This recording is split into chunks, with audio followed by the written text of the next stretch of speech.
Yo les gens, c'est le footballeur parisien, j'espère que vous allez bien, moi ça va. Alors aujourd'hui on se retrouve pour une toute nouvelle vidéo sur mon classement Ligue 1 2024-2025. Donc n'hésitez pas à mettre un maximum de pouces bleus et on commence tout de suite.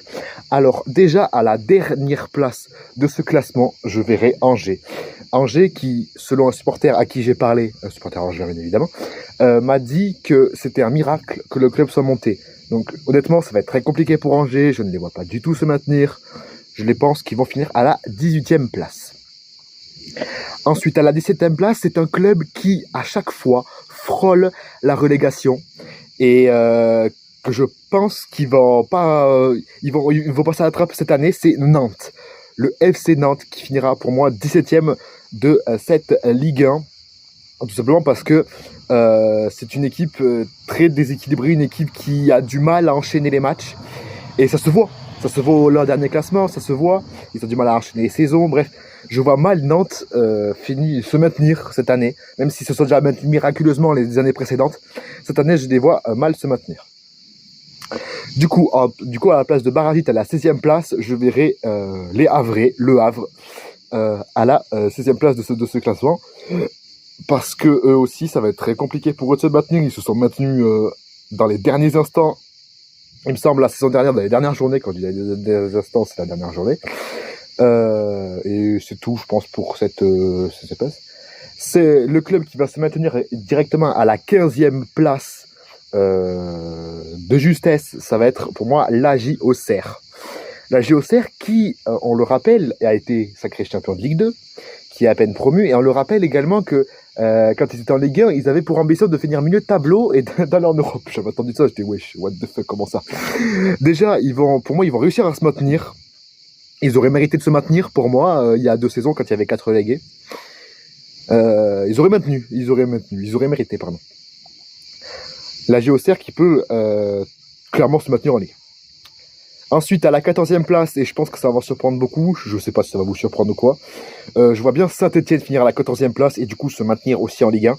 Même s'il y a certains qui ont des doutes, qui voient Saint-Etienne lutter pour le maintien, ça c'est normal, mais qui voient Saint-Etienne descendre, voire être barragiste. Moi, je ne les vois pas descendre ni être barragistes.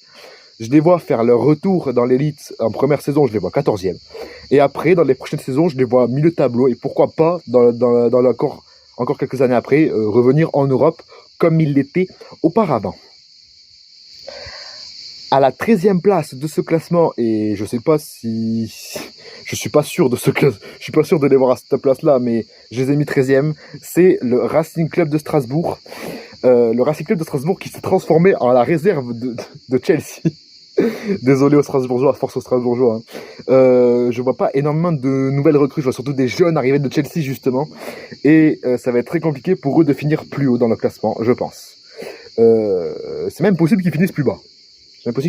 Mais je les vois bien finir quand même 13e. À la 12e place, et je pense que ça va être une énorme surprise pour vous, c'est Brest. Alors oui, Brest a fini 3e la saison dernière. Brest est en Ligue des Champions. Justement, Brest est en Ligue des Champions. Brest va devoir enchaîner les matchs et ils n'en ont pas l'habitude du tout. Et je ne les vois pas refaire un top 5 ou un top 6. Je les vois être bien plus bas, galérer en début de saison. Et au fur et à mesure, parce que je pense qu'au bout d'un moment, on va pas se le cacher, ils vont être éliminés de la Ligue des Champions. Et à ce moment-là, essayer potentiellement de remonter dans le classement. Donc, à la 12e place, ça sera Brest. Maintenant, à la 11e place de ce classement, je verrai le Montpellier Hérault Sporting Club. Alors, Montpellier, je les ai peut-être placés un peu haut, je vous avoue. Mais pour moi, Montpellier est une équipe qui peut clairement faire milieu de tableau. C'est une équipe de milieu de tableau, une équipe qui est habituée à la Ligue 1. Forcément, ça fait des années qu'ils sont en Ligue 1. Une équipe qui est habituée au milieu de tableau, en fait. C'est leur classement habituel, en fait. Même si je pense, honnêtement, qu'ils peuvent finir, 10e, 9e, un truc comme ça. Ou alors même plus bas. Bref, on verra bien. Mais pour moi, Montpellier pourrait être 11e parfaitement. À la 10e place de ce classement, je vois le TFC. Le TFC, on le rappelle, la saison dernière était en Europa League. Oui, la saison dernière était en Europa League. J'ai cru que j'avais confondu, mais non. La saison dernière était en Europa League. Et du coup, avait galéré en Ligue 1 et tout ça. Mais là, du coup, je les vois bien 10e. C'est une place qui leur conviendrait. Et même s'ils ont perdu le jeune Mawissa qui est parti à Monaco, Ils peuvent faire quelque chose. Ils peuvent faire quelque chose, Toulouse. Donc, je les place à la 10e place de ce classement. À la 9e place de ce classement, je placerai le Stade de Reims de Luca Elsner. Parce que Reims nous a prouvé qu'ils peuvent essayer d'aller accrocher une place européenne. Même si ça va être très compliqué. Je ne les vois pas y aller non plus. Il y a moyen que dans les premières journées, ils soient dans le top 5. Mais Reims, c'est une équipe qui manque de régularité, en fin de saison surtout. On l'a vu il y a 1 ou 2 saisons avec Will Steele, par exemple, où ils étaient placés européens.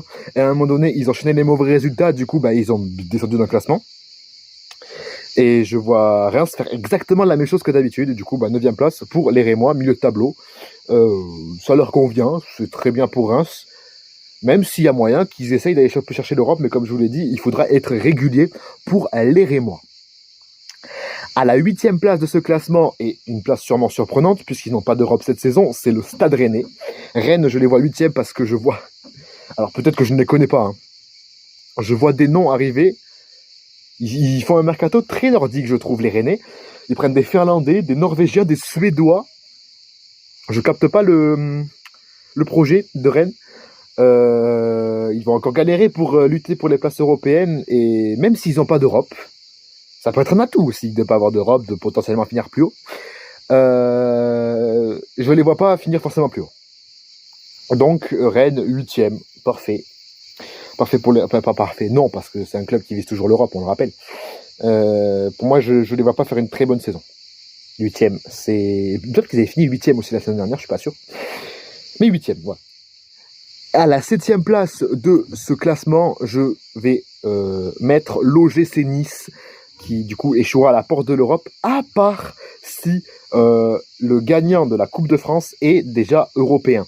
Ça dépendra. Nice va finir 7e, ils reviennent en Coupe d'Europe, ça fait quelques années qu'on les a pas vus. Si, il me semble qu'on les a vus en conférence il y a 2 ans. Il y a 2 ans, ils étaient en conférence.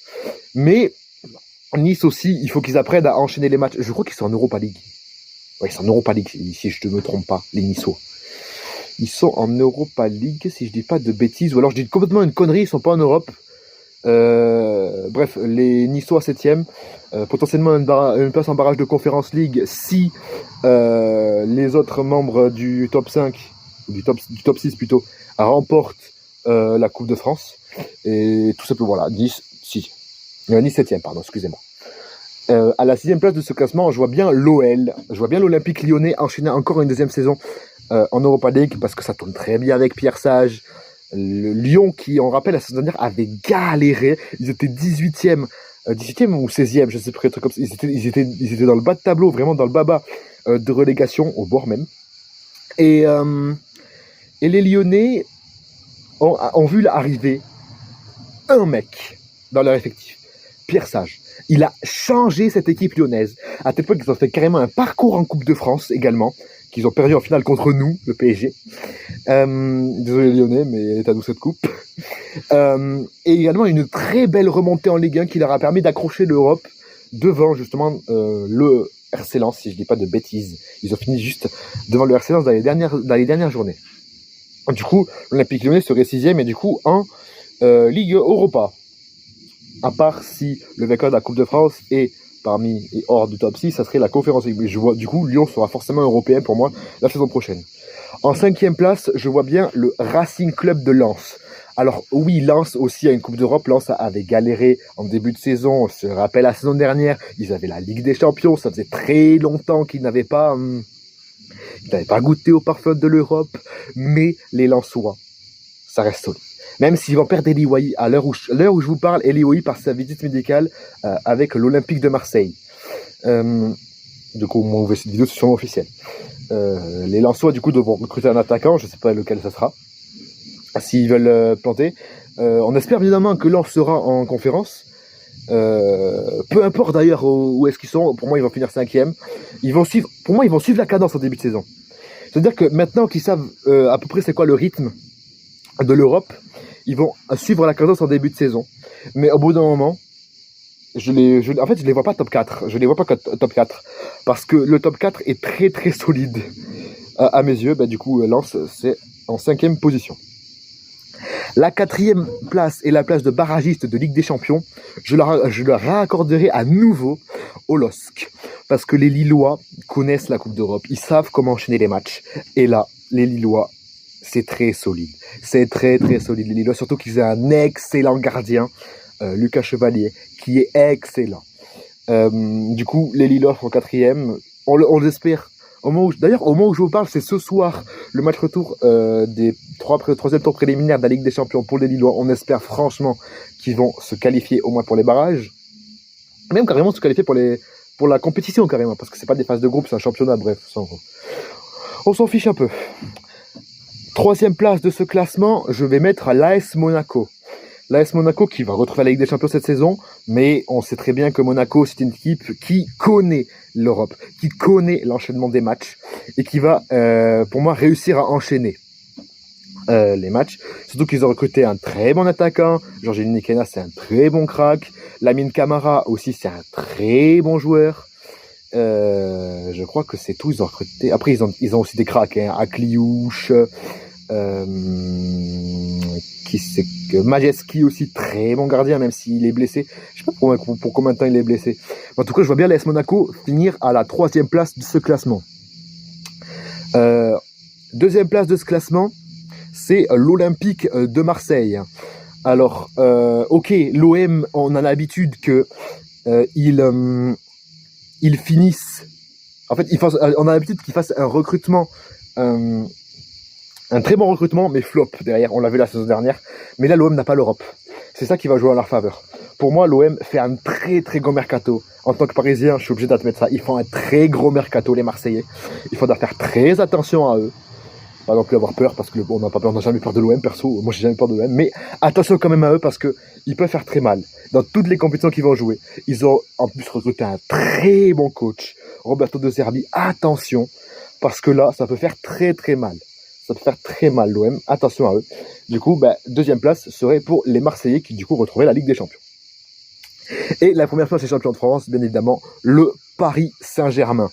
Même si au PSG, aujourd'hui, le mercato, il a commencé très tard avec l'arrivée de Pacho, de Safonov, de João Neves. Il nous manque quand même encore un truc défensif solide. Il nous faut encore un renfort défensif solide.